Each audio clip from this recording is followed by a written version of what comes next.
Wow. Hey, much love and respect. Pura vida, mi gente. How you guys doing? Thanks for taking the time to tune in. I appreciate you guys doing that. Today, guys, what we're gonna do is we're gonna do uh, a big time throwback. All right. What we're looking at right here is my playlist, Corn in the Old World, Corn in the Bible. Right now it's about 10 videos, but it was 11 videos. All right. They made me remove one of these videos recently, this month, after it being on my channel for up to 7, almost 8 years now. Okay, as you guys can see, the very first video is Corn Old World, Pre-Columbus, Turkish Wheat, Three Indias, 7 years ago. Then we got part two, the same thing, Corn, Undeniable Proof of Maize in India before Columbus. Then we got, wait a minute, where's part three? There's no part three. It goes right into part four. All right. Now, these are one of my pioneering videos in my channel. I'm talking about when it comes to research and proving America's the true old world. Well, these first corn videos, if you've never seen them, I know a lot of people probably never even watched any of my corn videos. We got some pretty good videos here to go along with these initial first three I did, or four. I mean, sorry, part four, 4 parts, right? In my corn series, my original corn series. Make sure to watch these. What we're going to do today, guys, is I'm going to show you why part three is not here. All right. This is an email I got. This is my Gmail. I got an email from YouTube. This was on March 1st. Okay. Date March 1st, 2005. It says, "Hi, Kurimeo. Due to a copyright removal request that we received, your video will be taken down from YouTube in 7 days. Part three, Corn, Mysterious Origins of Maize and Prehistory, Cradle of Civilization America." All right, this will be taken down, they said. Why, So the content used is Pop Secret, The Mysterious Origin of Corn. This was a documentary that was in my original part three video. Yes, I will admit. And back then, 7, 8 years ago, I didn't think they would bother me for that. But as you can see, 7, 8 years later, they did. They didn't say anything this whole time, guys. They were making the money off, I believe, in this video.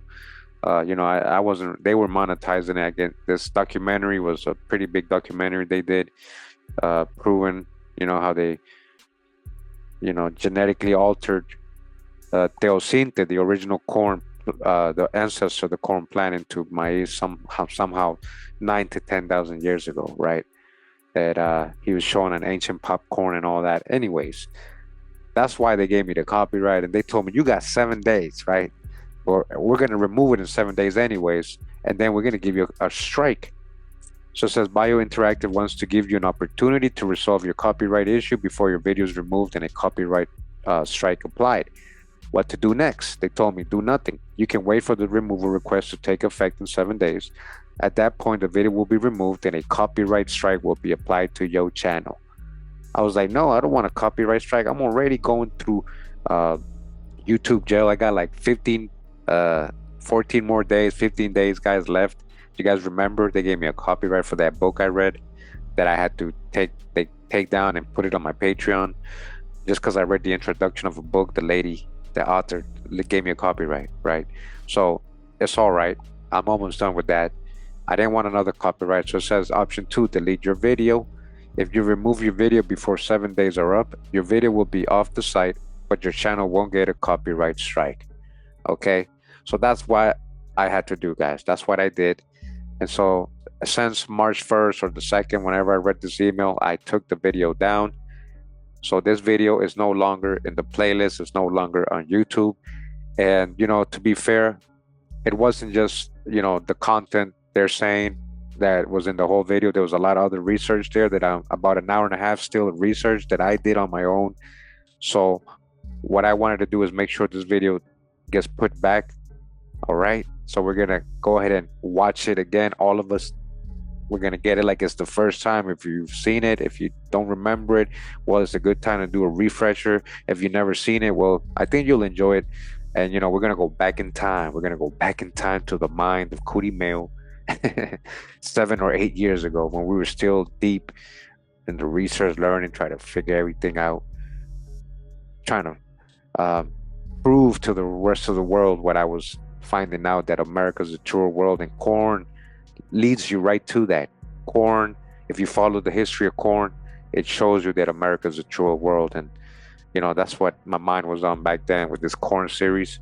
Again, we're gonna do part 3 again with the fixed version. Now we removed that copyright stuff, they can't get us anymore.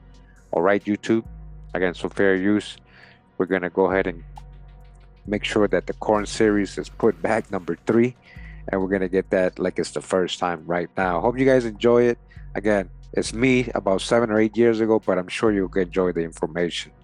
All right, thanks for taking the time to be here, and make sure that after you watch today, if you haven't watched part 1 and 2, go ahead and watch that. And then you got some other ones like this one, The Birth of Farming. This is really good. Ancient Egyptian Maize, the first civilization of the world. That's good. Maize, the gift of the Great Spirit to Americans. The Flor de Luz and the Mystery of Egyptian Maize. Gunnar Thompson, America Old World. That's a great documentary. And then we got Lower Egypt with the Corn Country. Ancient America, identical to the Old World. So pretty good series here when it comes to corn. We're going to make sure that part 3 is here. All right. So let's go ahead and get that drop. All right. We're going to travel back in time. Kurimeo. Kurimeo 7 years ago. Pop off, man. Yo, let's go, man. Let them know. Hawa, Shalom. So we continue the journey. All right, this is part 3 of the corn video series, and we're about to get into the part or the point of this corn video lessons, which is corn in the Bible. Is corn really what they're talking about in the Bible? All right, we're about to get to that. That's what I'm really getting to that. Of course, before that, I had to show you that corn was in the old world, undeniably. All right, undeniably. We're going to show you more references of that on this video, and we're going to go even more further. We're going to go to ancient Egypt, Babylon, Assyria, Greeks, all this stuff. We're going to go to ancient times, right, prehistory, and we're going to see how scientists determined, right, historians, that what really determines the beginning of a civilization is actually agriculture. When they settled down after being hunters and gatherers, and started growing their own food, right? And I'm gonna show you there was people growing corn or agriculture, right? And had civilizations here in America 5,000, 7,000, up to 9,000 years ago, right? And we're talking about cradle civilization. They tell us it's over there in Mesopotamia. I'm gonna show you there was already whole pyramid city complexes here before Mesopotamia, right? And they started out with corn. There's fossilized corn there that they found. And this carbon dating, their own carbon dating, which is, you know, their bullshit way of telling us history, even their own carbon dating proves it. All right, so let's get into the video. Glad you're here. Let's go. So, what I want to show you first is basically the origins of corn, where it comes from, and the mystery surrounding corn, and these type of plants that appear to have been genetically altered at some point. Tastes like popcorn. There you go. So you see how the scientists have been able to track the origin of corn to the Americas, and how, and found its ancestor, and they determined that it was somehow genetically modified to get to the corn that we see today. So at some point, some great science, some ancient knowledge, the creator, some divine knowledge and science allowed us to have the fruits and vegetables we have today. And even though they know that this was genetically altered, they still don't know how or who. But, all the ancient stories we're going to start seeing, they give credit to the gods. And we read that earlier as well. If you guys remember, in Tibet, it's the first agricultural plant that was given to the people by the gods, right? So we're gonna start seeing this. And again, today, scientists still don't know how it was altered. This plant. There's a lot of articles you can read online about this. This one right here says maize. or corn, as it is called in the United States. It is one of the three cereal grains upon which world civilizations were founded. It has been described as having a passport without a birth certificate. Wilkes and Goodman, 1996. Because although it is one of the most widely grown food crops around the globe today, its precise parentage has been controversial. All right, so they don't know how it was made. Great civilizations need a great asset. Ancient Egypt had the Nile, right? We're starting to connect that with Mississippi River, So, do the research. The Mayans had maize, or corn as others call it. So maize is accepted as man's first and perhaps his greatest feat of genetic engineering. Okay, what we just talked about, what we saw in the video, how it was altered, right? Continuing. It nevertheless remains a largely enigmatic crop. Despite decades of research, there is no known wild ancestor. There is no known way to evolve a non-shattering variant. So, they're saying they don't know how they can. It is known that maize does not have a method to propagate itself and thus relies on humans to survive as a species. All right, so these things don't, corn doesn't grow in the wild. It needs human help to, to harvest, to especially to genetically alter it for it to become like the corn we see today, like especially that big sweet corn, you know.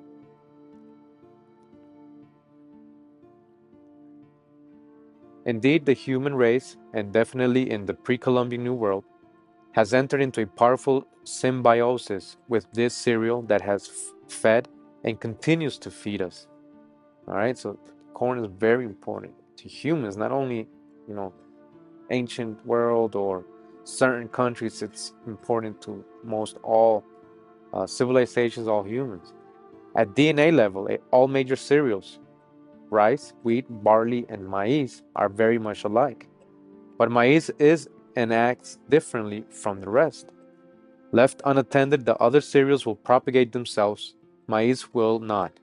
The reason for this is that maize kernels are located inside a tough husk, and hence it requires humans to sow maize. It cannot reproduce on its own. This is, of course, a major evolutionary disadvantage. But as maize has been created by mankind, we have always guaranteed that the species does not die out. Far from it. Do you see? If we stopped growing it, it would go extinct. That's what they're saying because it doesn't grow in the wild. So you guys can understand. I mean, it only grows because we plant it. So linked to us harvesting it, taking care of it. That's how it's evolved. No wild ancestor of maize has ever been found. Despite decades of research, maize's closest relative is a mountain grass called teosinte, which we saw in the video, which looks nothing like maize. It is neither a practical food source. Most grasses develop grain near the top of the stem, which when mature will let the seed shatter and the grains will fall to the ground, from which new grasses will grow. It guarantees the survival of the species, but it is ill suited for human agriculture. In wild wheat and barley, a single gene mutation has blocked such shattering, which meant that these cereals became more easily harvestable for humans. Teosinte shatters too, and there is no known non-shattering variant. Furthermore, at least 16 genes control teosinte and maize shattering, resulting in a complex problem for those trying to figure out how a non-shattering variation of maize might have occurred naturally by accident, or how our distant ancestors figured out how to create such a feat. Scientists continue to have no idea. And this is, I mean, just think about it. So, I mean, we have all these depictions of the gods and stories of gods giving the plan to humans, right? And just look at the research that science tells us. It tells us that somebody did alter and genetically created uh, the maize we have today, the corn we have today, because it doesn't grow in the wild, and they don't know how, or they probably do and they don't want to tell us. But since we're always been in this journey, relating everything to, you know, our true past, you know, the Old Testament, the Bible, you know, how far-fetched is that, our Creator would give us the science, right? We know Enoch had the science, right? What it was before it was hijacked, right? That science to create maize or corn, just like this. All right, so it's not that far-fetched. We see that even scientists don't know. So if they can't tell you where it comes from, how can they tell you where it doesn't come from? You know what I mean? So, that's us for us, to use our intuition and our senses, our knowledge, our research to put all this together, how we're doing right now. So let's continue because we're about to get into America and all these ancient prehistory civilizations, and they all had corn. So again, just before we go into America again, you got to remember that in Europe, they already had their version of corn that they said they were getting from Asia, right? Or Turkey, mainly. They were calling it Turkish corn, right? So let's continue now, remembering that. So it says, it was also apparent here that maize was a traditional crop of the New World civilizations. They're talking about America. And thus, two centers of domestication were indicated. So they're saying two centers of domestication were indicated. This person's saying that there was a point where they had established that there was a corn from the New World, and then there was a corn from Europe that was coming from Asia that was around before Columbus. All right. Accordingly, in 1588, Montanus identified two kinds of corn: Turkish corn and Indian corn. His Indian corn was a new variety brought back from the New World, which was sometimes referred to as India Occidentalis or India Nuovo, which means New India, right? And we learned already about the India, what they're trying to say, right? The three Indias, the New India, right? It was really the old India, the original India, right? This new variety had what we called prop roots and larger ears, thus it was distinguishable from old world varieties. The belief that the grain was known in both the Old and New Worlds is reflected in the scientific name that Linnaeus gave the plant in 1753. He called it mags, combining a Greek word for grain, ze, along with native Arawak, maize. So you see how they get today's scientific name for corn, which is maize, right? Because it existed in both hemispheres, but originally had come from, we just learned, from America. So it's been going around the world, and everything was always relating back to Third India, or the east, the far East India, right, which was America the whole time. Continuing, over time, there emerged two diametrically opposed factions: those who believed that maize was independently domesticated in both hemispheres, and others who insisted that maize was a New World domesticate, totally unknown in the Old World until after Columbus. Supporters of the dual centers of domestication paradigm included such famed botanists as Bach, Ruelis, Fuchs, Sismondi, Micaud, Gregory, Lonisser, Amorux, Regnier, Viterbo, Donizer, Tragus, Tabernamontanus, Bonafus, Saint John, de Touré, Daru, de Herbelot, and Clippart. All right, those names were hard for me. But you see all these famous botanists, right? Who thought they were from that maize was from both sides, and because they knew a species that they grew up with before Columbus, and then they saw the new one that Columbus brought. That's why. It's not because they're just making up something right here, right? So it says they were close enough in time to accept the Turkish names for maize and traditions of Turkish imports as evidence that the grain originated in the Middle East. The botanist Tragus compared Turkish corn to plants described by Pliny and Theophratus in the first century. So we read that earlier in that book from 1640 about Pliny, right? So you see here corroborating they had it in Roman times. All right, and we're going to get into these ancient civilizations I told you. So we already know it's recorded that Pliny and Theophrastus had corn, at least the Turkish corn variety that they knew. And as you just heard there, there's numerous evidence that there was a lot of people coming over to the Americas, trading, getting minerals, bronze, all that stuff, way before Columbus. As it says here, just to corroborate, and because we're gonna get into the word masa or maize, masa. What masa is like the dough of corn. How you gotta knead it and thresh it and throw some alkaline or lemon to get it uh, to the dough that helps you be able to create all the bread and the flours and all that stuff to bake. So it says here, of particular interest is the lack of any native names for corn that would serve to establish a linkage between the mainland of Florida or Mexico with the Caribbean islands. Presumably, the Caribs, the Arawak, and the Taino Indians obtained their first maize seeds from the mainland, and their own name for the plant should reflect a mainland source. But this is not the case.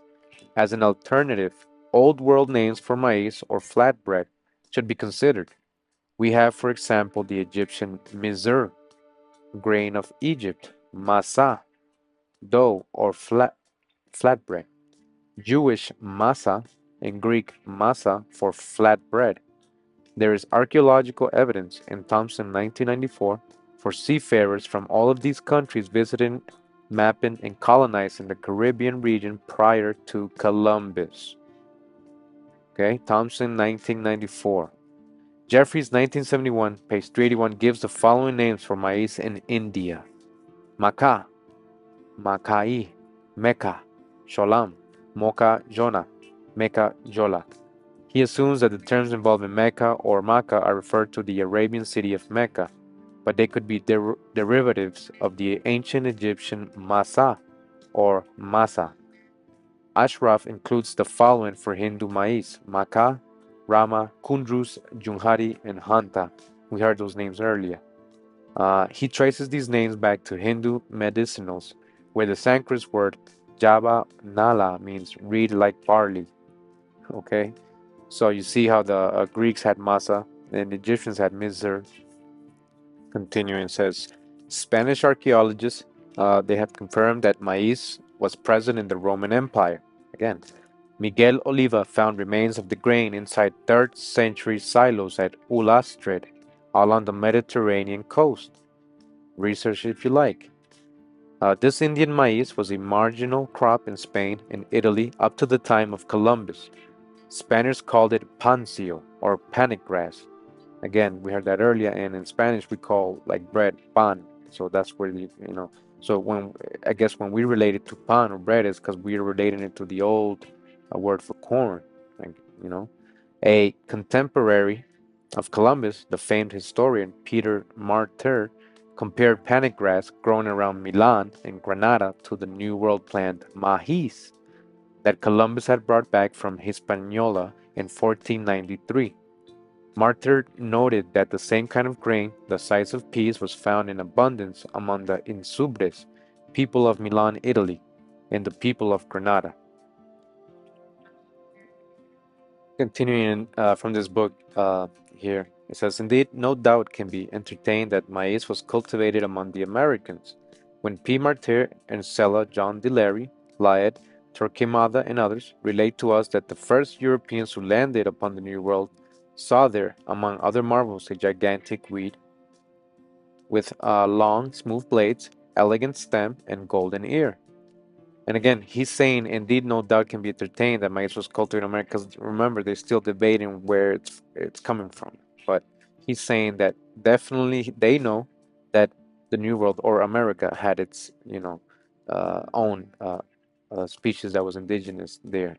At this time, they were still trying to debate whether it was original from there, because we saw the video and the science behind how they found where it originated. This was later on in time in history. So these people are still debating when this book was written. So let's continue. It says, This marvelous wheat was the maize, Several nations celebrated its harvest amid religious ceremonies. At Cusco, the holy city, abode of the Incas. Again, if you know from one of my videos, the city of David, Cusco, relating that to Jerusalem, or where the city of David was located, right? The ancient Jerusalem. And look what it says here. It says, at Cusco, the holy city, the holy city. Columbus came to America. He wrote in his book, Book of Prophecies, el libro de profecías, that he was going to go reconquer the Holy Land and Mount Zion for the Queen Ferdinand, or King Ferdinand. And so it's corroborating here, saying Cusco, the holy city, abode of the Incas. All right, so let's continue. The virgins of the sun prepared with that precious corn the bread of sacrifice, tinged with the victim's blood, it says here. We know that these cities were at some point run by Jebusites, and that's why King David had to, and Joshua and everybody had to reconquer. They had to, get rid of all these Canaanites that were there. So, doing their sun worship and sacrifices. So it says here, in Mexico, they formed with it idols, which the priests broke and distributed the fragments thereof to the multitude. A goddess Ceres, right? Ceres, I don't know if you know, but that's a Greek goddess. So it says here, a goddess Ceres, worshipped under the name Sinteult. So this is the origin of Ceres. This is the original name of Ceres, or where they get the energy of Ceres and the whole Ceres, the goddess of corn, because you're going to see that later in Greek. But first, she was called Sinteult, right? Derived from Centli, or maize in Mexican language. Centleult, derived from Centli, or maize in Mexican language, received as an offering the harvest, first fruits. Every nation in Mexico, Peru, Brazil, Orinoco's plains, Orinoco River plains, and Tila Islands were nourished with that grain. Maize cultivated over a space 90 degrees south and north of the equator was the wheat of the new hemisphere.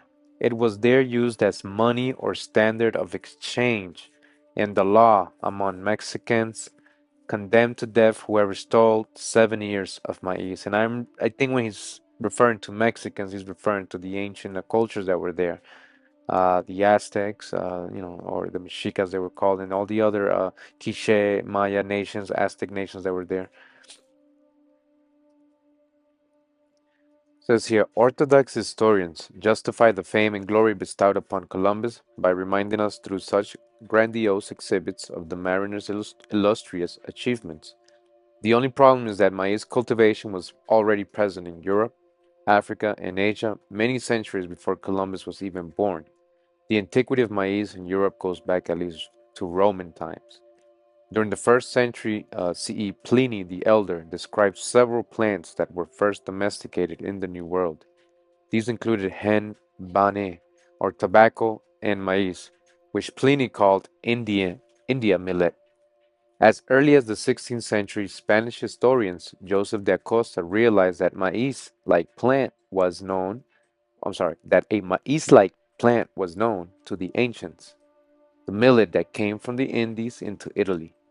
10 years before Pliny wrote about it, hath some resemblance upon maize, for it is a grain, as he says, that grows in reeds and covers itself with the leaf, and hath the top like hairs, being very fertile, all of which things agree not with millet. Markham, 1880, 231. So you see Pliny describing corn.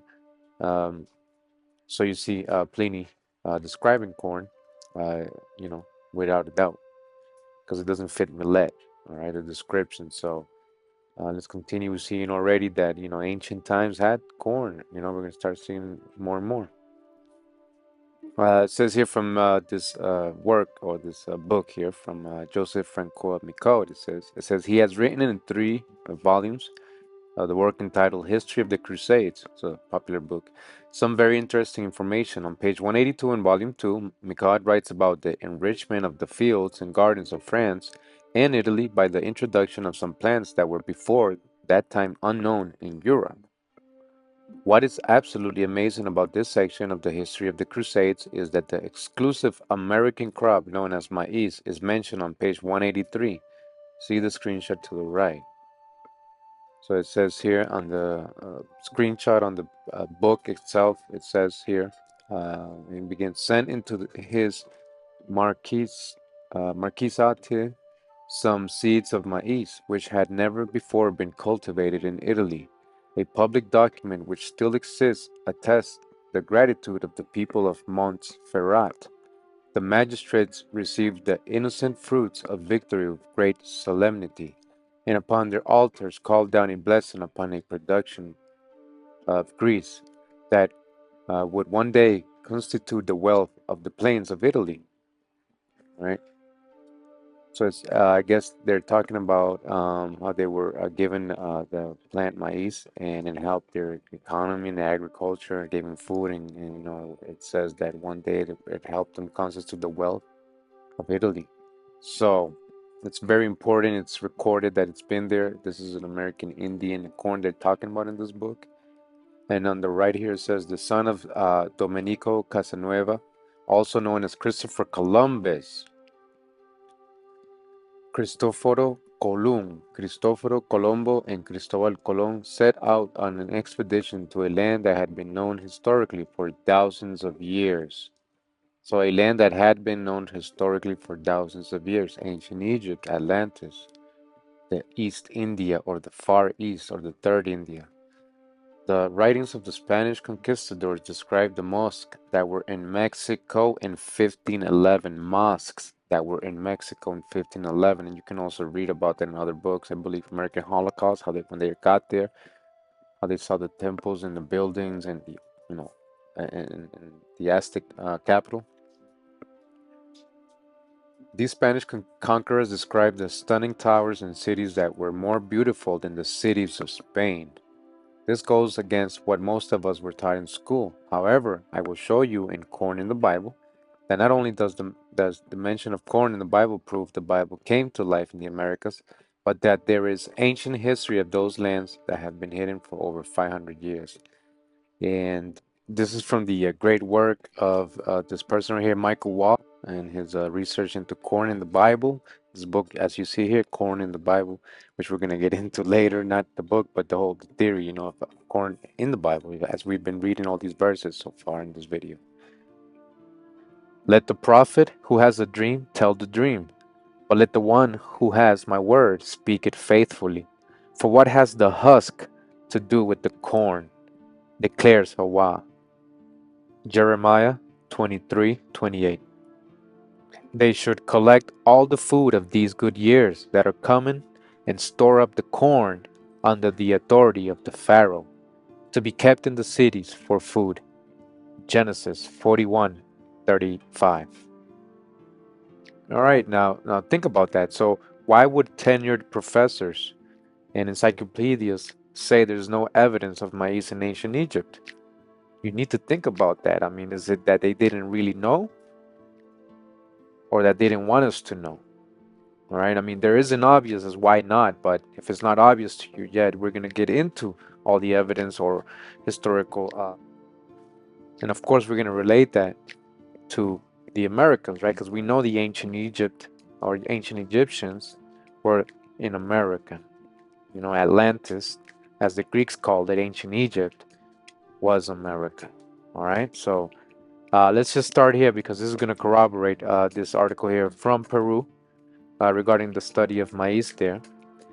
And it says, over the past several decades, anthropologists active in the field of ancient Peruvian civilization have scrutinized the role played by the grain maize.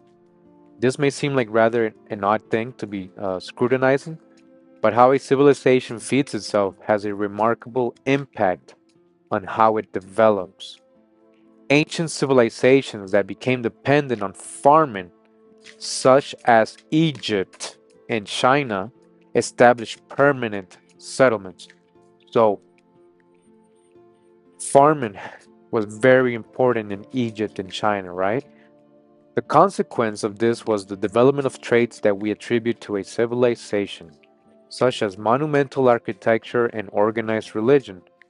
Recently, a consortium of North and South American higher education institutes, including the Field Museum, Chicago, USA, published a paper confirming that the rise of ancient Peruvian civilization was linked to the extensive farming of maize during the late Archaic period, 3000 1800 BC. All right, so it's not just that agriculture, but maize, the main plant, maize, right? Remember that the Tibetans said that the gods provided them their first plant for agriculture was the maize, the corn, right? So you see the years of the Peruvian civilization here. If you can compare that to ancient Egypt, as it says anywhere in Google, if you Google it, how old ancient Egypt is, you're gonna see it's almost the same dates. All right. So let's continue. Now, speaking of establishing permanent settlements in ancient Egypt and in these places like Peru, um, I found this interesting in Wikipedia regarding the cradle of civilization.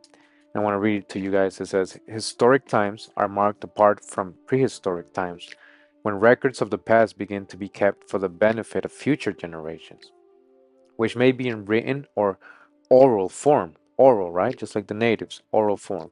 If the rise of civilization is taken to coincide with the development of writing out of proto writing, the Near Eastern Chalcolithic, the transitional period between the Neolithic and the Bronze Age during the 4th millennium BC, and the development of proto-writing in Harappa in the Indus Valley of South Asia around 3300 BC, are the earliest incidences, followed by Chinese proto-writing evolving into the Oracle bone script, and again by the emergence of Mesoamerican writing systems from about 2000 BC. So they're saying if they go in based on writing, then I guess will give the credit to the Harappa in the Indus Valley and then in Asia, right? Um, if they go based on writing. So they're not even including Samaria there. You see how they didn't even include Samaria there, right? Or ancient Egypt.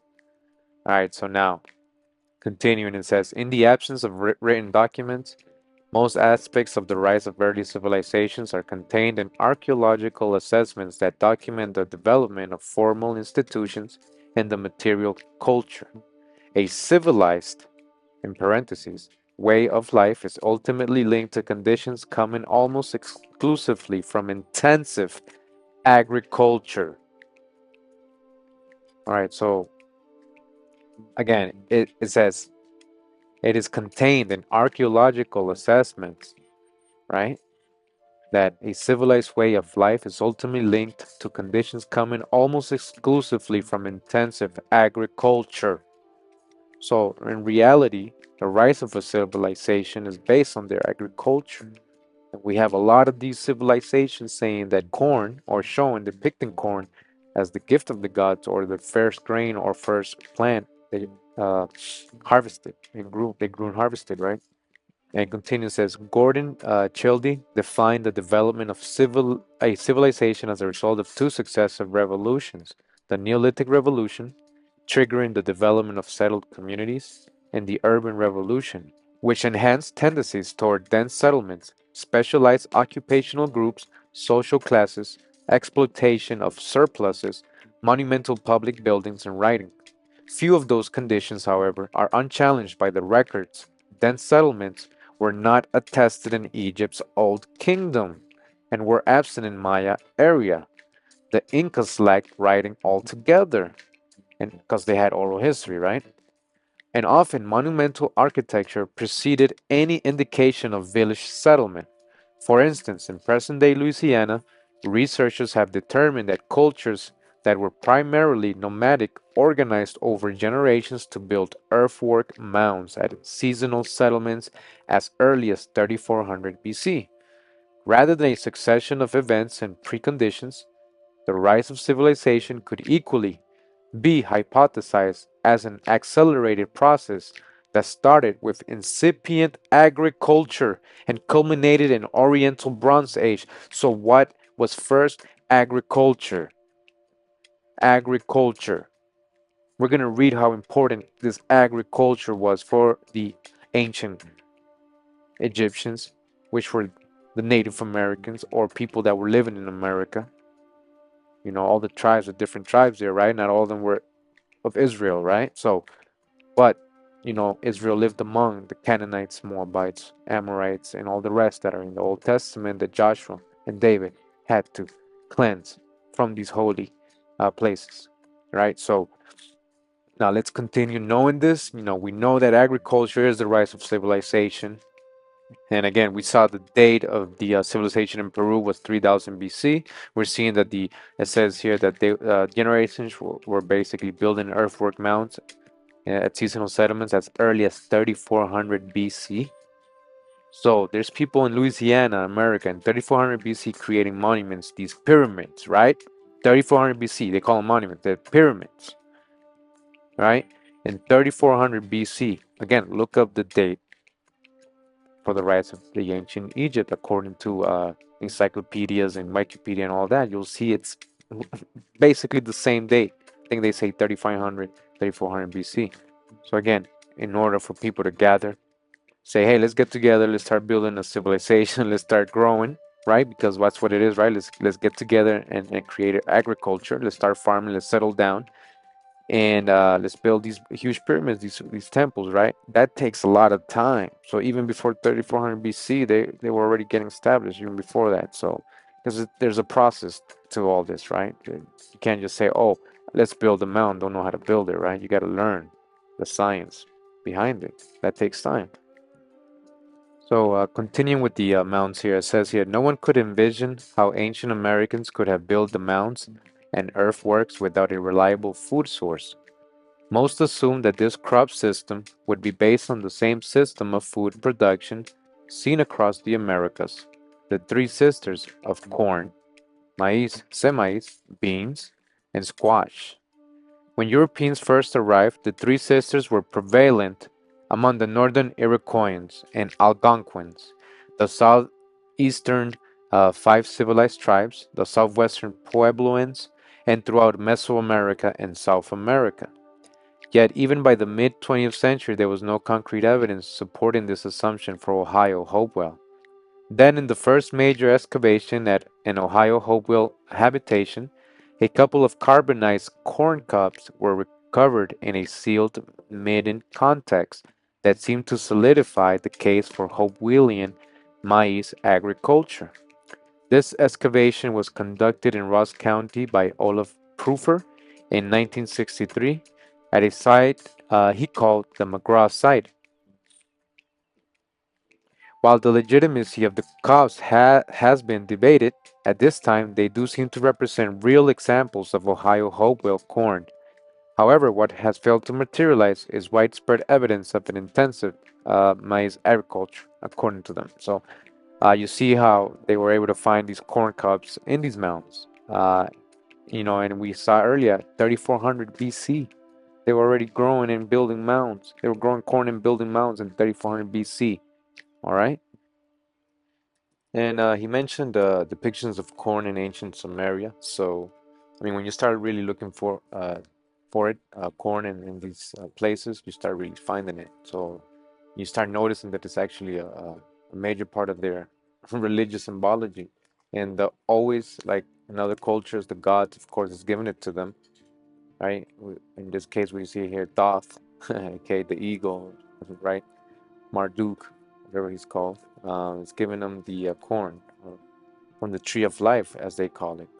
Right? And they have a lot of depictions of this tree of life, as you can see, and they try to say it's acorns. Once we start really doing the research and corroborating with other evidence and other historical data, then we know it's corn. So, continuing, it says here. If we look closely at the hand of the winged figure from the palace of Sargon at Akkad in Assyria, he appears to be holding something which he has just plucked from a sacred plant or tree, and has sometimes been described as fir cone, a sponge, the spathe of a male date palm, Maspero, History of Egypt, Chaldea, or a head of corn or maize. America's ancient civilizations, A. Hyatt, Beryl and Rift, Beryl who taught, page 118. It seems probable that maize was carried from America to Asia by the earliest Sumerian voyagers, And we already know that's very probable with all the evidence we've just read. But in its new home, where the people were unfamiliar with its proper cultivation, hybridization, it it deteriorated and died out. Whereas in America, where the Indians were familiar with the proper care of corn, it increased and improved. That should surprise us, because corn or maize was not said to be imported into Europe until after discovery of America by Christopher Columbus in 1492. All right, so it says that should surprise us. It definitely should surprise us. That's what I'm trying to point out here. But he's like, how come people ain't realizing this, right? Same thing. So it says here in 1492, although James Bailey, God's God Kings and Titans, tells us that maize was introduced into Spain by the Arabs in the 13th century. So more corroboration saying the Arabs, right? And this is most likely appearing to be most likely the Moors, right? That they were going back and forth. So now, again, in history, we're led to believe that civilization and the oldest ones started in this area called Mesopotamia, Samaria, Syria, Babylon, ancient Egypt, and we can see that at the same time, even before that, well, almost at the same time as Summer, Mesopotamia, we got um, corn cobs, fossilized corn cobs being found in Peru, 5000 BC. That's 7,000 years ago. And there's even older ones, 9,000 years ago. Says here, ancient popcorn discovered in Peru. Says in small letters here first, says these ancient corn cobs date roughly from 6,500 to 4,000 years ago. A is a proto-Conphite Morocco race, or Morocco, right? Depending on how you read it. B says Conphite Chavinense maize race. And C is a Proto-Alasan maize race. People living along the coast of Peru were eating popcorn 2,000 years earlier than previously reported, and before ceramic pottery was used there, according to a new paper in the Proceedings of the National Academy of Sciences, co-authored by Dolores Piperno, curator of the New World Archaeology at the Smithsonian's National Museum of Natural History, and emeritus staff scientist at the Smithsonian Tropical Research Institute. All right, so let's keep going. Says here a 5,000-year-old corn cob found at a pyramid at the ancient Peruvian site of Carol Supe, which appeared in the Proceedings of the National Academy of Sciences.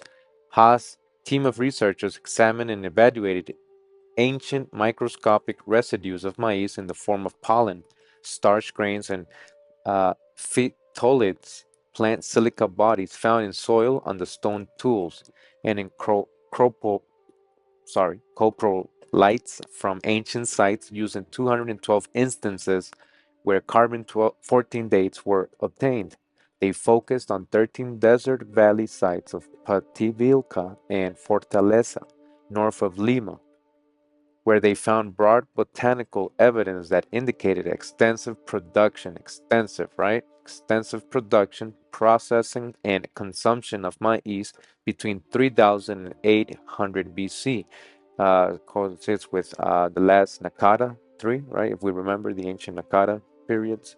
And after that, the first dynasty of Maynes, right? Or Mizraim, which is Ham's son, or Maynes, was after that. So during this time, it says extensive production and processing was going on in Peru, right? It says the two most extensively studied sites were Caballete, about 6 miles inland from the Pacific Ocean, and consisting of 6 large platforms, mounds arranged in a U shape. So again, it says it's consisting of 6 large platform mounds arranged in a U shape, and the site of Huaricanga, about 14 miles inland, featuring one large mound and several smaller mounds. They targeted residences, trash pits, ceremonial rooms, and campsites, but most of the samples were taken from trash pits of residents. Nor is that all. It turns out that sweet potatoes were the second most popular carbohydrate and guava the most popular source of sugar. Haas reports shows that rather than being a maritime-based society, Chico Norte was an agriculturally based society. This means that South America falls in line with the rest of civilizations of the world. All right? It falls in line with the rest of civilizations of the world, not of the Americas, of Sumer, of Egypt, of Babylon, of Mesopotamia, of the world. Prior to this latest discovery about corn, it was generally accepted by historians that maize was domesticated in Tehuacan Valley of Mexico. The Olmecs and Mayans cultivated it in numerous varieties throughout Mesoamerica, cooked, ground, or processed through nixtamalization. And we're going to learn what that is. That's how you make the masa, right? To make the dough for the breads and all the other things you can do with the dough. Beginning about 2500 BC, the crop spread through much of the Americas. Okay, the region developed a trade network based on surplus and varieties of maize crops. However, as can now be seen, corn was being grown in the coastal region of Chico Norte in South America as early as 5000 BC. So it's actually rewriting history here because there's evidence here showing that it was already being grown extensively in 5000 BC. All right, this is way before the Nakata periods.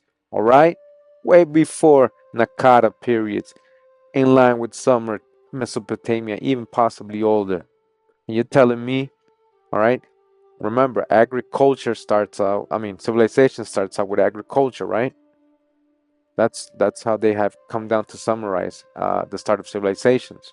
And we can see here that in the Americas, they already had mounds, they had pyramids. I'm going to show you the city, as you can see. And so for them to get to this point of being civilized, like building mounds, having the science, the knowledge, language, and agriculture, it takes time. So even before that, they were getting this started. So they're even older than that, right? All right. So let's continue now with Assyria, but we gotta dodge Sahaya because we know better now. All right. So we're gonna hear more about them, but we're gonna see why they have so many depictions of corn in their walls. We gotta understand why. It's so easy for us to see why, because it was on this side. All right, let's go. Says here the sacred city of Caral Supe. Believe it or not, the mighty rises and stepped pyramids of the sacred city of Caral Supe were built roughly around the same time that Egypt's Old Kingdom ruled the sands of North Africa, making this awesome site some 2,600 years old or more, the oldest city, in fact, in the entire of the Americas. Okay, so not the Olmecs. Okay, so they always told us that the Olmecs was the oldest civilization. This is 5000 BC, as we just showed you, and you can just Google and look it up, research it yourself. You see why they're giving it that date. So let's continue. It says visitors to the spot today can just about make out the dusty mounds of the colossal Carol temples that bubble up on the horizon. There's also a curious geoglyph cut into the desert floor, and interestingly, not a single trace of weaponry or fortifications. So yes, very interesting. No trace of weapons, right? So these people not only lived here a long time ago, but they didn't have to worry about war. We would have to know who they were to understand that. Why? But as you can see, this drawing right here is from the book from this author Charles Wiener, as he drew or what he saw at Paramonga. It's a ruin in Peru in 1880, and this is how it looks now, as you can see. And this is the book. In case you guys want to see it, it's in French, but as you can see, we have a lot of pyramids over here, man. And not only pyramids, I mean, these are like castle pyramids. These are badass pyramids. You see, and they are old. These sites are old, right? What are the difference between these and the old kingdom pyramids, and that's on the other side of the world in Egypt, right? Nothing really, all right? So it's perspective. I'm showing. I'm not just telling you. Ancient Egypt was over here. Atlantis was over here. I'm showing you. All right, use your senses. What is the difference? I mean, I'm just scratching the surface once again, man.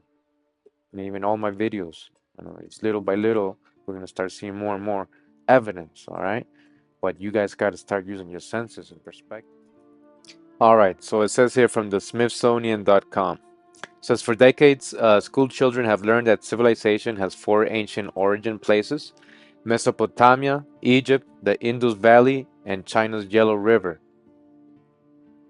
In the past 20 years, researchers have added a fifth member to this select list, the Central Andes, which includes southern Ecuador, northwestern Bolivia, and most of Peru. All right, you heard that, right? Most of Peru, Jerusalem. Here we know now were pyramids and temples as old or older than those in Egypt. Again, here we go again. It says here we now know were pyramids and temples as old as or older than those in Egypt. Older than Egypt, people. You're hearing the Smithsonian.com. Older than Egypt. All those hijacks, all those people bringing statics, talking about my theories. Smithsonian.com says there's pyramids older than Egypt here in Peru. All right, with vast irrigation networks that rival those in ancient Sumer, and artworks that would endure for centuries, even millennia. Just as in India and China, rulers built walled fortresses, religions flourished, and armies clashed. In this realm, the Inca were Johnny come lies, or late lies, flashy. So Johnny come late lies, flashy. Ruthless newcomers whose empire barely stretched across 2 centuries.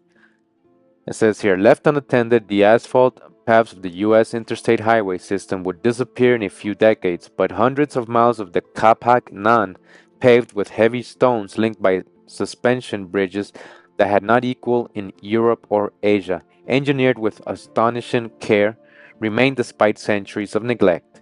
All right, so they're talking about those Inca roads, right? You can hike along them for days. People who walk through these extraordinary landscapes are not merely following in the footsteps of the Inca. The Capac Nan was built atop roadways created by the Inca's many predecessors. To journey here is to roam through almost 6,000 years of civilization. 6,000 years of civilization. That they're saying 4,000 BC, right? To one of the places where human enterprise began. Human enterprise began. All right, one of the places, the places. This is the old world. Says here, the New World's first monumental civilization from popular archaeology. It says, before the Great Pyramids arose on the ancient Giza Plateau in Egypt, thousands of miles to the west, a thriving ancient civilization began constructing monumental structures not far from the Andes Mountains in what is today Peru. Like the ancient Egyptians, they too were a deeply religious people, creating what they believed would be a lasting legacy to their gods and kings. Unlike the ancient Egyptians on the other side of the world, however, these people would eventually pass into oblivion. There were no ancient records and no pottery, other than buried structures to testify of their existence. It would be left to archaeology to raise them into modern consciousness. In 2008, a team of archaeologists hunched over an excavation in a dry clearing among cultivated fields of the Casma Valley near Peru's northern central coast. Here, led by a German archaeologist, Peter Fuchs, they uncovered a circular sunken plaza built of stones and adobe. Radiocarbon dating of the materials unearthed at the feature revealed that it had been built between 3500 and 3000 BC. Now that relates to the Nakata period too, or as much as 5,500 years ago. And it says in the Nakata period too that that's when they started extensively doing agriculture, right? So I mean, we have to trust carbon dating, which there's other studies showing that it's not very accurate, but that's what we have to go by, and even they are dating this really old, right? Making it arguably the oldest monumental structure found in the New World. It was the latest and perhaps most sensational discovery at the Section Bajo archaeological complex, a site that teams of archaeologists had been investigating since 1992. It demonstrated that in ancient Peruvian people were building structures typical of ancient urban settlements around the same time as the people of Mesopotamia, Egypt, and India, long considered the earliest architects of urbanized civilization. So you can see people, we need to rewrite history. All right? This is research that's going on. All right? This is not no myth, this is not theories I'm making up. All right? We need to rewrite history. We need to understand that they've lied to us, all right? Because they can't play dumb like they didn't know, all right? They just didn't want to tell us, all right? So it says here, whoever built Sechimbajo had a good knowledge of architecture and construction. That takes time to develop, all right? That takes a lot of time to develop that science, that knowledge. Said Fuchs to a Los Angeles reporter, a chief difference between the builders of Sechimbajo and the builders in Mesopotamia and Egypt, the Sechimbajo people had no pottery, right? That is the only difference according to these archaeologists. That's not much, all right? That's all right. Before we continue with our corn lesson, right? I know we little sidetracked, but we had to mention and talk about what we just reviewed all this stuff in Peru and all these ancient sites. Now in America, remember we had the mounds too. It says here the history of Jonesville. Jonesville has a rich history, dating back thousands of years as the site of the Troyville Indian Mounds and the site of the Great Mound, which stood at the center of the ring levee of the mounds and stood 81 feet tall, the second tallest mound in North America. The Great Mound was bulldozed down in the early 1930s to make the bridge approach at Jonesville on the Catahoula side of Black River. So this was bulldozed down. You see how they destroy history, right? On purpose. It didn't fit with the history they were going to teach you when they were colonizing you, making you forget who you were, right? So they had to destroy it. All right. So it says, continuing, that bridge was demolished by in July of 2009. So that bridge was demolished as well. So that was for no use. The original dirt from the Great Mound was donated to the Catahoula Parish Historical Society. So the dirt was donated to the Parish Historical Society, the Catahoula Parish Historical Society, to form the bottom layer of the half-scale replica of the Great Mound being constructed at the end of the Block High School football practice field alongside Highway 84 in Jonesville. So they made a replica with the dirt. Why didn't they just leave the originals? They're not even using the bridge right now. I mean, come on. Purchase price of the Great Mound sold to the state of Louisiana for $50 in 1930s. So they demolished ancient temples, right? Historic sites, megalithic sites, or mounds, right? I mean, they're pyramids. And they sold it for $50. And then they donated it to a parish. All right. I mean, you got to start thinking outside the box now. You know, ancient world, the old world was in the Americas.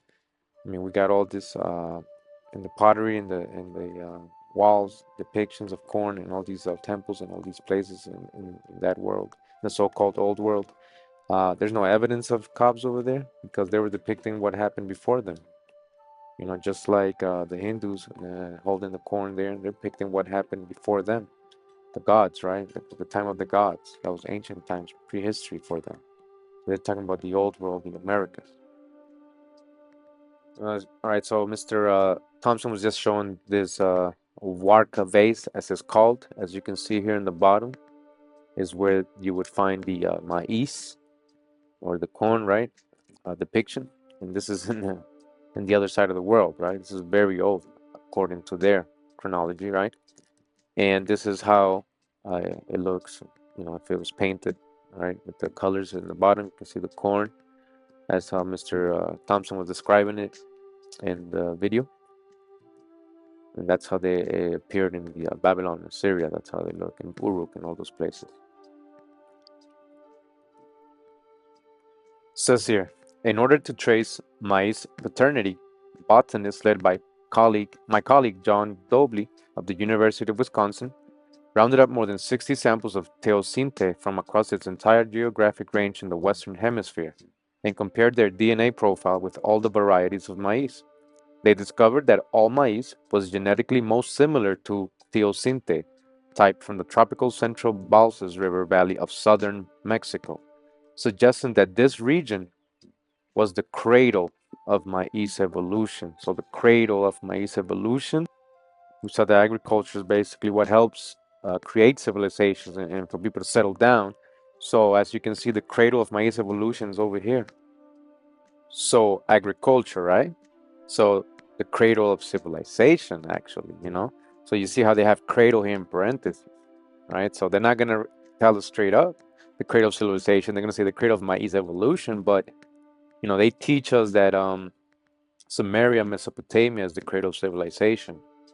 But we are seeing that there was civilizations on this side of the world that are older than Mesopotamia, and archaeologists are confirming that in these days. Right after 2008, they started finding a lot of things in Peru. All right.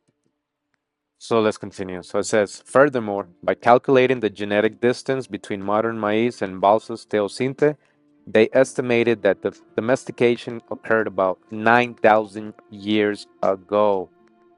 You hear that, right? That's 7,000 BC, 9,000 years ago. It says here, for most of human history, our ancestors relied entirely on hunting animals and gathering seeds, fruits, nuts, tubers, and other plant parts from the wild for food. It was only about 10,000 years ago that humans in many parts of the world began raising livestock and growing food through deliberate planting. These advances provided more reliable sources of food and allowed for larger, more permanent settlements. Native Americans alone domesticated nine of the most important food crops in the world. So, Native Americans are responsible for domesticating nine of the most important food crops in the world. You hear that, right? I mean, that goes to show you that's where it originates, and it's longer, it's older, all right? Including corn, more properly called maize or semais, which now provides about 21% of human nutrition across the globe. It says here, corn originated in the Americas. In the autumn, we see a type of corn called Indian corn, but really, all corn, some 250 kinds of it, is Indian. Called maize in many languages, corn was first cultivated in the area of Mexico more than 7,000 years ago. Spread throughout North and South America. Native Americans probably bred the first corn from wild grasses and crossed high-yielding plants to make hybrids. At the right are three varieties of Lenape corn: Delaware, black or blue corn, grandmother corn, and white flour corn. Old varieties of corn typically had small ears with 8 or 10 rows. Native Americans, including the Lenape of the Delaware Valley, used corn for many types of food. The foods which we know were derived from corn in the Iroquois nations include dumpling, tamales, hamini, and a ceremonial wedding cake bread, and tamales, because we still eat tamales all over the American continent. You know, all the native tribes, a lot in the Spanish countries also they make tamales, right? Today, corn has become the most widely grown crop in the Western Hemisphere. It is a staple in Latin American diets, and in the United States alone, corn has given rise to regional specialties as grits, hush puppies, ash cakes, Dodgers, muffins, crackling bread, Johnny cakes, and corn pone or pon. The word pun or pone is derived from an Algonquin word and is related to the Delaware word baked, pan. So pan, right? Again, pan or pancio, right? They were calling corn in Italy pancio, and that means, and for us, pan is bread. So you see that the word apan for the Lenape, Delaware, or the Algonquin word, I'm sorry, is actually means baked. So Native Americans also use corn for other purposes, such as mattresses, containers, and toys. Right, so it was very useful. So I ran into this place here called Corn Springs, right in California. Before I continue, I wanted to mention it to you guys because I thought it was interesting and it pertained to this, I think. So it says here, Corn Springs is a palm oasis situated in Chihuahua Mountains of the Colorado Desert, Chuckwalla, sorry, in Riverside County, California, United States, 17 miles southeast of Desert Center. Native Americans relied on the springs, and they engraved many petroglyphs on the rocks in the area. In the late 19th century, miners in the area also relied on the springs, and they established the Corn Springs Mining District in 1897. The springs were added to the United States National Register of Historic Places in 1998. The springs were used for thousands of years by nomadic Native Americans. The Chemehuevi, Desert Cahuilla, and Yuma bands frequented the spring and carved elaborate petroglyphs in the nearby rocks. Some of the oldest rock art is over 10,000 years old. Okay? At times, there was enough surface water for gardening by the springs. Okay, so at times, and we have people here there already doing their petroglyphs 10,000 years ago, right? So, and it says at times there was enough surface water for gardening by the springs. The Indians also utilized the fruit of the palms.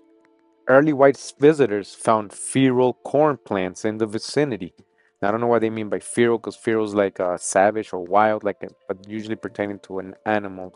You know, corn doesn't grow wild. So I don't know if they mean the teosinte, but either way, it says here they found feral corn plants in the vicinity, giving the spring its present name. All right, so definitely, I believe this has something to do with some ancient place where they were growing corn. The Native Americans, there was civilization there. This place basically is in the side.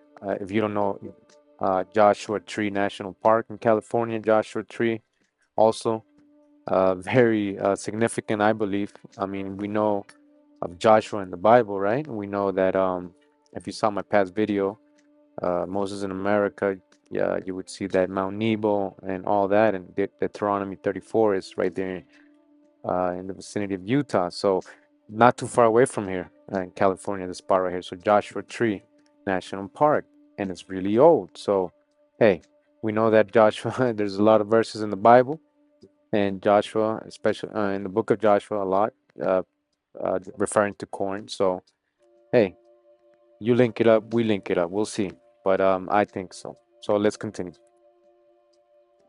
So again, we got Gunnar Thompson, right? He's so convinced of what he's finding.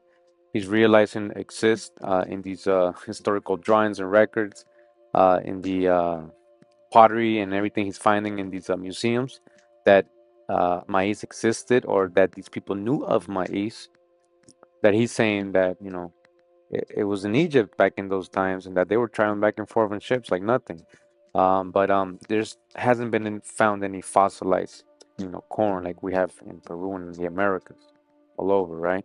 So they did have the drawings. They did draw it in their temples.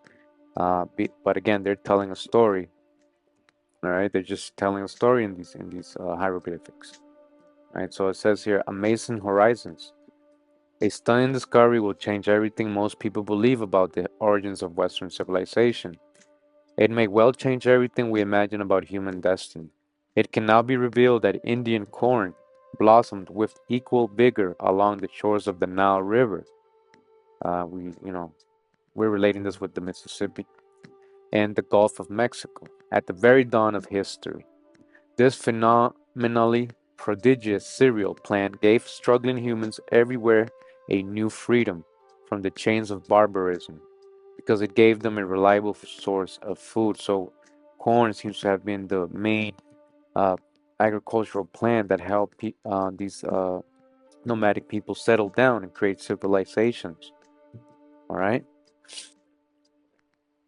Indian corn, or maize, was the principal food of the New World natives. It was also the quintessential fuel of progress that enabled the pharaohs to envision building stone pyramids and expanding empires in the Middle East, or South America, or North America, right? Because ancient Egypt over here. It's true that Old World grains such as wheat, barley, millet, and oats sustained the earliest farming communities. However, when ancient rulers decided to build city-states and global commercial empires, they turned to New World maize as their grain of choice. So these Egyptians, he's saying, on the other side, they turned to us in America for maize to start their civilization. So wouldn't that mean that we already, if we had it first, then wouldn't we already have started the civilization? We wouldn't wait till they do it on that side and then we do it after, you know? I mean, it says here corn was needed to feed the legion of slaves, soldiers, merchants, and masons, whose backbreaking efforts erected the first true civilization on the planet. Mr. Thompson's study team, he calls them the NWDI, identified over 400 corn cobs in the ancient tombs and papyrus scrolls of Egypt. Several hundred more were identified on artifacts from archaeological sites in the Middle East. At Babylon and Uruk in ancient Iraq, evidence of the earliest maize agriculture coincides with the introduction of metal-edged plows and the onset of corn row farming. The additional use of corn drills and corn cribs confirmed that maize farming technology was distinct from the traditional methods of cultivating small grains. Indeed, farming wheat, barley, sorghum, or oats involved field hoeing and broadcast scattering, not drills. Farmers stored small grains in bags, not cribs. So he's saying that the way they depict them planting their agriculture or their plants in these hieroglyphs, it looks like they're doing corn because it's different how you would plant wheat or barley or any other plant. You wouldn't have to make such a deep ditch. You could just scatter it, as they're saying, the seeds. I mean, we're going to talk about that more in depth as we go. There are two kinds of large production field farming in medieval Europe: wheat farming and maize farming. This is an 15th century French drawing. The English farmer Jethro Tull invented the mechanical corn drill in 1700. Babylonians had a hand-operated corn drill circa 700 BC. Large seeds were dropped into the funnel or hopper, and these were fed by a tube directly into the furrow. So keep in mind that the corn drill and the plow were used primarily for deep seed planting of large seeds. This is not an appropriate method for planting wheat. Wheat is planted in what is called the broadcast fashion. This illustration shows two more versions of the Babylonian seed drill. Egyptians planted large seeds such as corn by laying them on the ground in front of the plow. These were then pushed under by the plow as it cut a furrow for the next row of seeds. An early method of planting wheat involved using hand choppers to cultivate the soil. Then a farmer scattered seeds on the ground.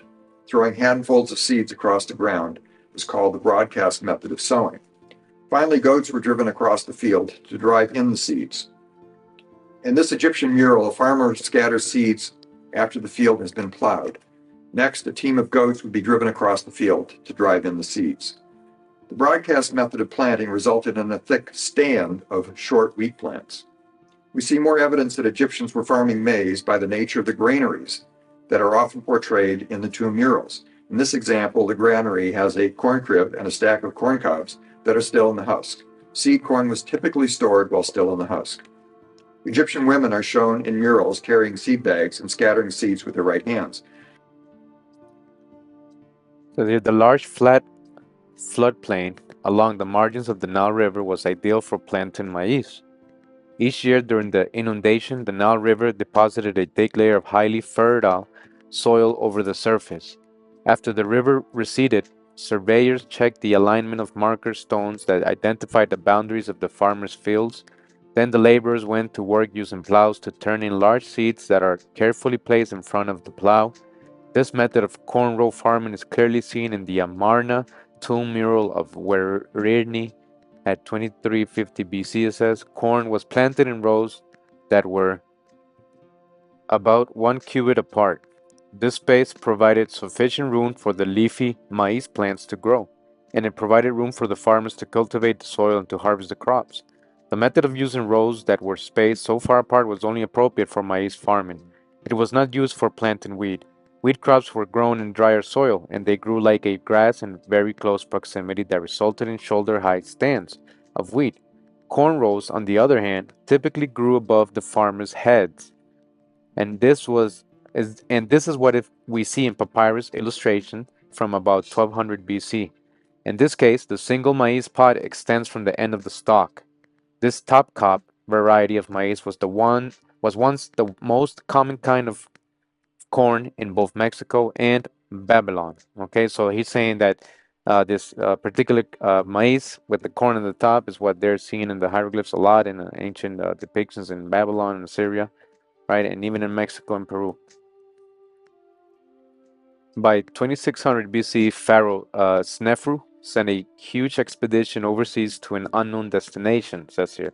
We know for certain that the Egyptian explorers were already familiar with maize, and it seems most likely that bags of corn were part of the food supplies on the Egyptian ships because corn is one of the most durable foods. Sahuri's expedition to Punt followed in 2460. Mentuhotep III's expedition sailed in 2000 BC, and Hatshepsut's expedition to Punt occurred in about 1470 BC. We know for certain that Hatshepsut's Nubian voyagers established a colony along the shores of Mexico, it says here, right? And it is further evident from Jewish folklore that the pharaoh queen was familiar with the location of Peru. My point is this: all the major civilizations of the Americas lag behind those of the Middle East and Egypt, from which they must have learned about mass production, farming technology, seed selection, and plant breeding. So, according to Mr. Thompson, he's saying that um, the Americas learned from the Middle East and Egypt how to plant corn and agriculture, right, and the civilization and all that. We know better now. I know he was finding overwhelming evidence, and I respect all the work he did.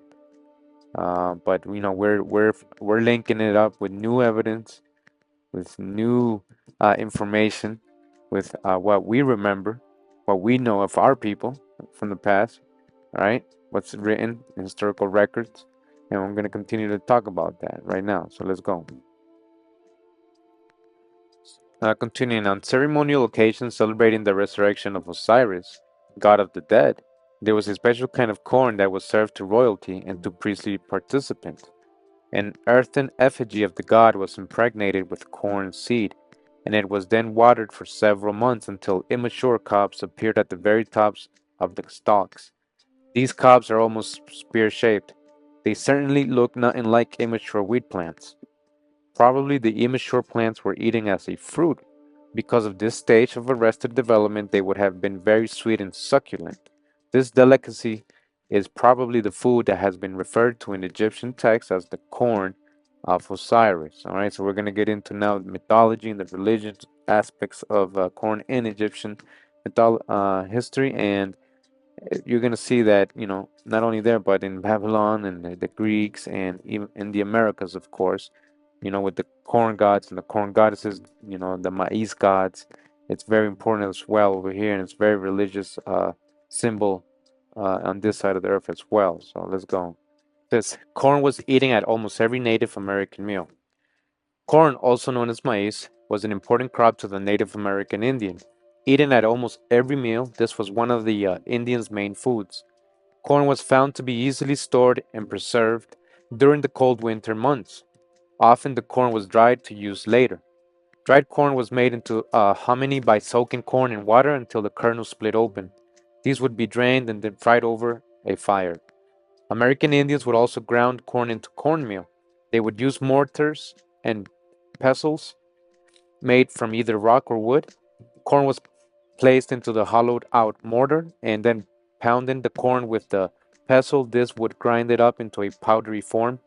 Cornmeal could then be used for cornbread, corn syrup, or corn pudding. Often cornmeal was mixed with beans to make succotash, or to thicken other foods. All right, so it's very important. And I don't know if you guys remember, but in Egypt, it says that Egypt was a civilization of bread, and that's what the Romans used to say, or the Turkish people, or whatever.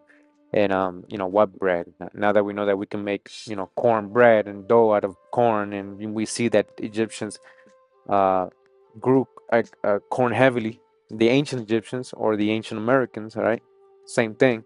So you know that what they're talking about when they say they lived off bread or pan, right? A pan and pancio all means corn.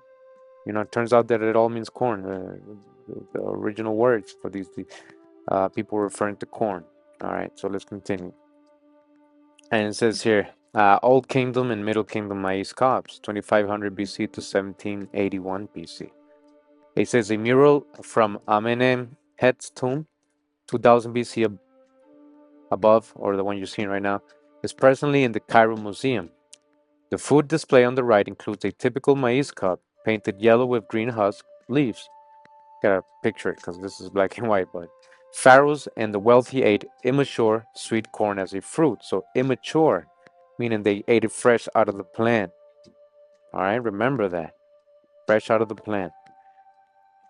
Field corn that was fed to the masses was not portrayed in royal mortuary art because it was regarded as unclean. So the other corns, right? The field corn, right? We know that's different. People who do agriculture in the United States, they know, the sweet corn and the field corn, two different things, right?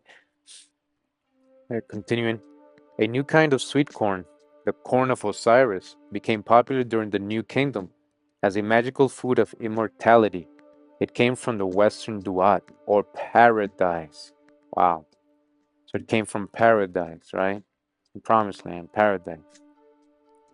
Or as Mr. Gunnar Thompson told us in the very first video of this corn series, that the promised land was North and South and Central America.